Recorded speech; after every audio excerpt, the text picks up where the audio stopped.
I was 100 miles from nowhere, and I mean that literally, when I spotted this girl out of the corner of my eye.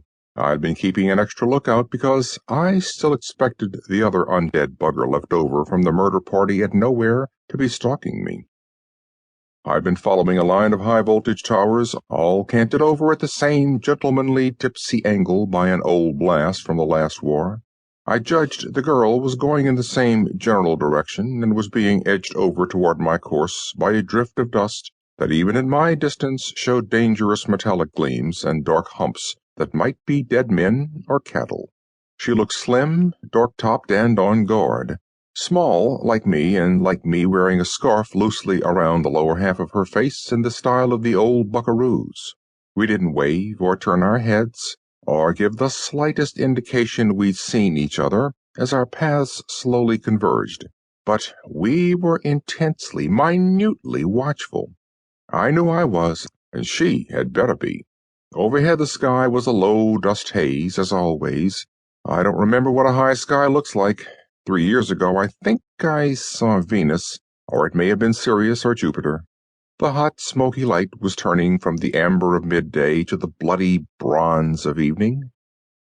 The line of towers I was following showed the faintest spread in the direction of their canting. They must have been only a few miles from blast center.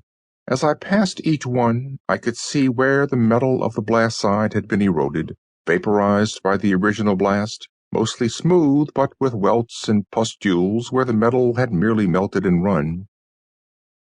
I suppose the lines the towers carried had all been vaporized too, but with the haze I couldn't be sure, though I did see 3 dark blobs up there that might be vultures perching. From the drift around the foot of the nearest tower, a human skull peered whitely. That is rather unusual. Years later now you still see more dead bodies with the meat on them than skeletons. Intense radiation had killed their bacteria and preserved them indefinitely from decay, just like the packaged meat in the last advertisements. In fact, such bodies are one of the signs of a really hot drift. You avoid them. The vultures pass up such poisonous hot carrion too. They've learned their lesson. Ahead, some big gas tanks began to loom up like deformed battleships and flat tops in a smokescreen, their prows being the juncture of the natural curve of the off-blast side with the massive concavity of the on-blast side.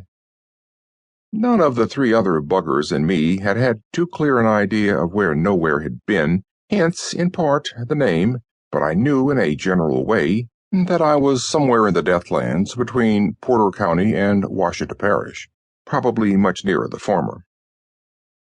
It's a real mixed-up America we've got these days, you know, with just the faintest trickle of a sense of identity left, like a guy in the paddedest cell in the most locked-up ward in the whole loony bin. If a time traveler from mid-20th century hopped forward to it, across the few intervening years, and looked at a map of it, if anybody has a map of it, he'd think that the map had run, that it had got some sort of disease that had swollen a few tiny parts beyond all bounds. Paper tumors, while most of the other parts, the parts he remembered carrying names in such big print and showing such bold colors, had shrunk to nothingness. To the east, he'd see Atlantic Highlands and Savannah Fortress. To the west, Walla Walla Territory, Pacific Palisades, and Los Alamos.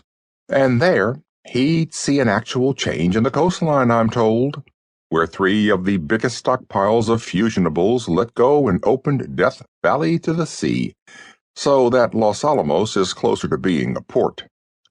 Centrally, he'd find Porter County and Manteno Asylum, surprisingly close together near the Great Lakes, which are tilted and spilled out a bit toward the southwest with the big quake.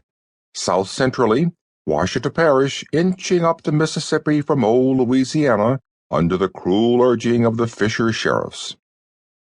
Those he'd find, and a very few other places, including a couple I suppose I haven't heard of. Practically all of them would surprise him. No one can predict what scraps of a blasted nation are going to hang on to a shred of organization and ruthlessly maintain it, and very slowly and very jealously extend it. But biggest of all, occupying practically all the map.